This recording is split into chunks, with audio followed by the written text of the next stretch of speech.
হরে কৃষ্ণ ভক্তবৃন্দ, আশা করি আপনারা সবাই ভালো আছেন এবং হরে কৃষ্ণ মহামন্ত্র জপ করছেন। যদি হরে কৃষ্ণ মহামন্ত্র জপ না করে থাকেন তাহলে চলুন একবার আমার সঙ্গে হরে কৃষ্ণ মহামন্ত্র জপ করে নিন।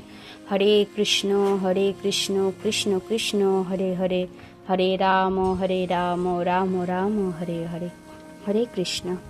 যেহেতু পুরুষোত্তম মাস চলছে, তাই পরের ভিডিওটা আসবে দ্বাদশ অধ্যায়ের উপরে।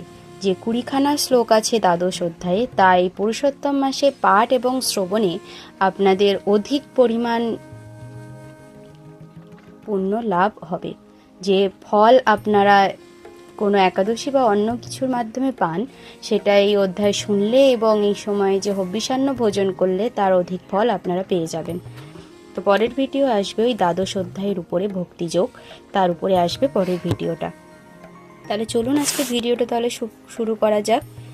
শক্তা কর্মণি অবিদ্যাংশ যথা কুর্বন্তি ভারত, কুর্যাৎ বিদ্যান তথা অশক্ত চিকীর্ষু লোক সংগ্রহম।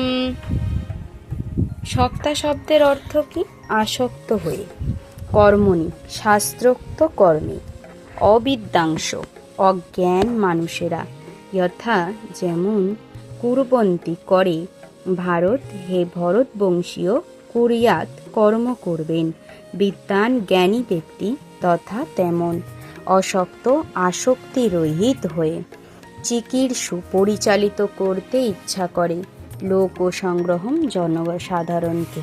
অর্থাৎ হে ভারত, অজ্ঞানীরা যেমন কর্মফলের প্রতি আসক্ত হয়ে তাদের কর্তব্য কর্ম করে, তেমনি জ্ঞানীরা অনাসক্ত হয়ে একই কর্ম করেন কেবল মানুষকে সঠিক পথে পরিচালিত করার জন্য। কৃষ্ণ ভাবনাময় ভক্ত এবং কৃষ্ণ ভাবনাহীন অভক্তের মধ্যে পার্থক্য নিরূপণ করা হয় তাদের ভিন্ন বাসনার মাধ্যমে। কৃষ্ণ ভাবনার উন্নতি সাধনের পক্ষে যা সহায়ক নয়, কৃষ্ণ ভাবনাময় ভক্ত সেই রকম কোনো কর্ম করেন না।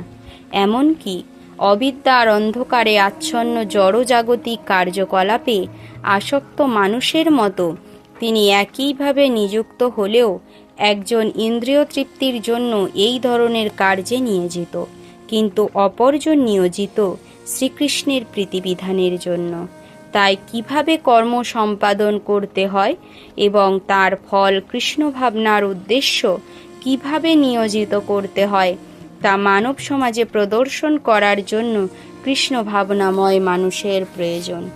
ওম সর্বে ভবন্তু সুখিনা, সর্বে সন্তু নিরাময়া, সর্বে ভদ্রাণি পশ্যন্তু, দুঃখম কশ্চিৎ দুঃখম ন আপ্নুয়াত।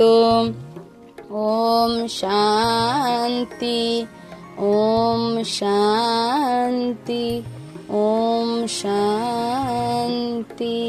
হরে কৃষ্ণ কৃষ্ণ কৃষ্ণ হরে হরে, হরে রাম রাম রাম হরে হরে। হরে কৃষ্ণ ভক্তবৃন্দ, ভিডিওটি যদি ভালো লেগে থাকে তবে অবশ্যই একটা লাইক করে দেবেন এবং চ্যানেলটিকে অবশ্যই সাবস্ক্রাইব করে রাখবেন, কারণ পরের ভিডিওটা আসছে পুরুষোত্তম মাসের জন্য যে পাঠ্য, সেই দ্বাদশ অধ্যায়ের 20খানা শ্লোকের উপরে।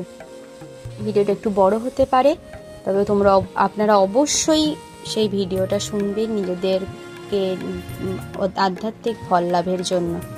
তো আজকে এই পর্যন্ত, দেখা হচ্ছে পরের আরেকটা ভিডিওতে।